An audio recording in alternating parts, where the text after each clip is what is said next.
are on the go with Tiffany Patton, and I'm here sitting here live with Marsha Ambrosius, who just tore up the house here at Freedom Hill in Detroit.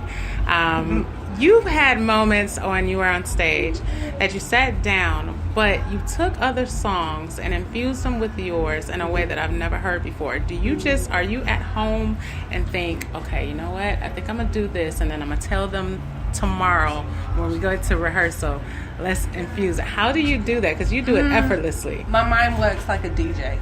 Like, I have all respect for a DJ. So when I hear things that I've done, I could include not only where it was influenced from, but what, if I was in a DJ set, what song I would spin next. So my playlist or my set list, if you will, during a concert makes you feel like it's just that one cool little lounge club. You turn up 1 minute and then you want to slow dance under the red light, you know. So right. I kind of, seamlessly put together a very strategically done playlist, thinking the way a DJ does. For sure. Now, you are a new mother, and we have watched you when you were here last year for the Love Jones play. Pregnant everybody, yes, but you were gorgeous, and everybody was so excited you. to see you because you were a surprise to the play. Yeah. And then we watched you on Facebook and on social media kind of play out your story, which was so beautiful. Yeah. How do you feel that love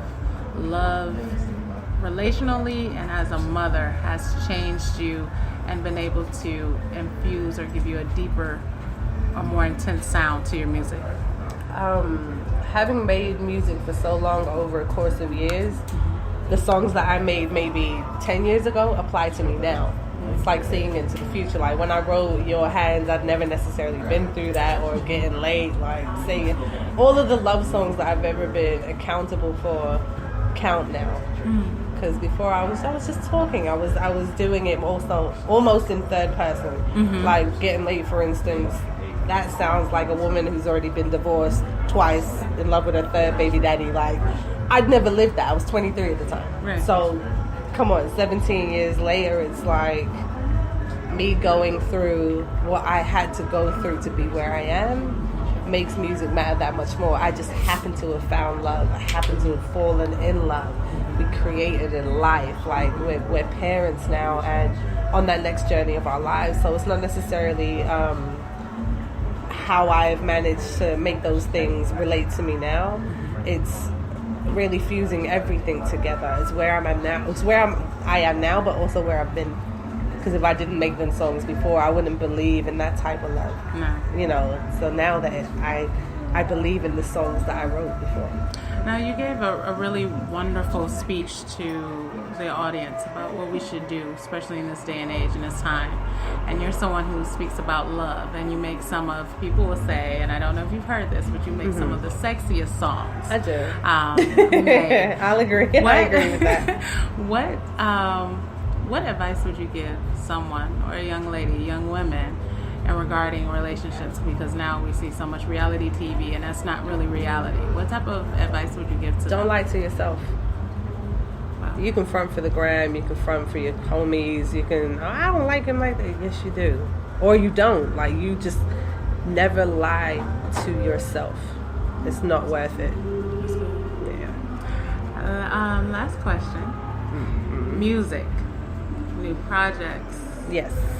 Coming. When can we expect it? What can we expect? And what's different about this project from all of the past projects?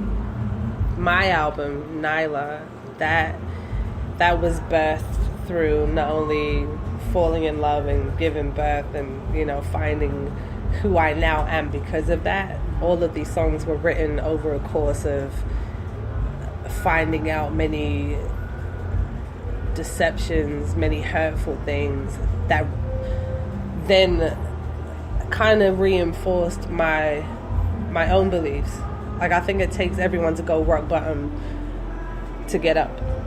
If you're always up, it's like you're just in the clouds. Like, you just, you know, I'm tunnel vision. Once I go for something, I don't see anything else. I'm focused. So getting blindsided by things that I expected to go my way reinforced and reaffirmed my beliefs.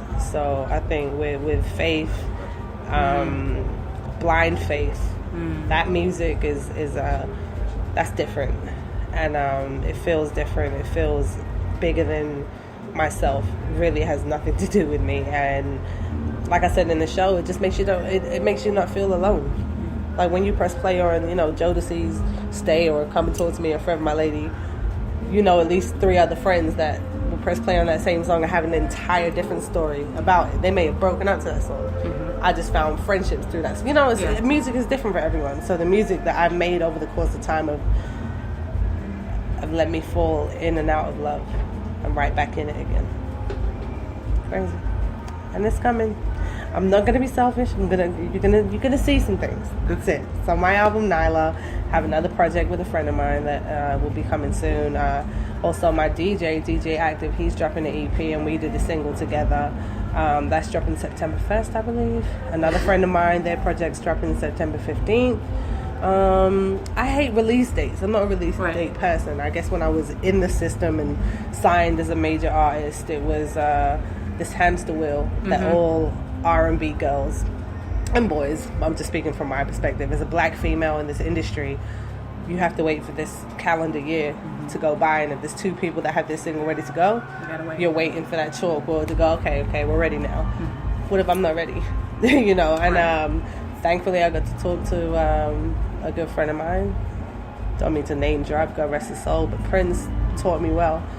It was like, you're in control. Like, how can they put a timeline on when you're happy? Like, I'm gonna be happy Tuesday, the 5th of October. Like, no. Yeah, and that's how music works. And sometimes, I've listened to songs that I've written before and I'm like, I'm not even in that place anymore. Hope she cheats. Who wants to be that?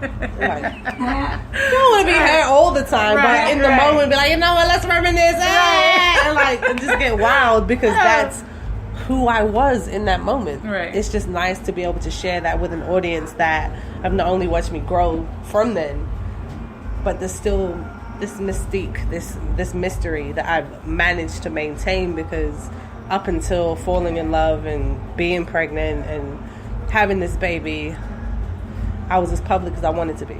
You saw me or you really didn't. You could talk to me or you really didn't, but I never put up a wall. Like, if you wanted to ask me a question, I'm like, go for it. But I'm one of those people. I'm a Leo. You won't ask me because you really don't want to know. I'm that person. Like, don't ask me unless you really want me to say. And I feel like that's why in this industry, a forward-thinking woman is a dangerous thing. One. Yeah. And I didn't get that until I was like, oh, how do you feel being, curvy and natural hair? And you'd be surprised that these are things. And I was like, I was just being me. I didn't know it was so powerful. I had to take the power back, because when they used to say it before, I used to take it negatively. Now I'm like, oh, it's a trend now. Now everything is cool. Everything's a hashtag natural. Didn't realize I was on to something. Just being able to be who I was. But you live, you learn, you grow, and it's been a wonderful journey from then till now. I have one question because of something you said when you talked about faith. What would you feel has been the biggest lesson that God has taught you on this journey? It's a loaded question. There's too many things, but I will say the truth survives in light.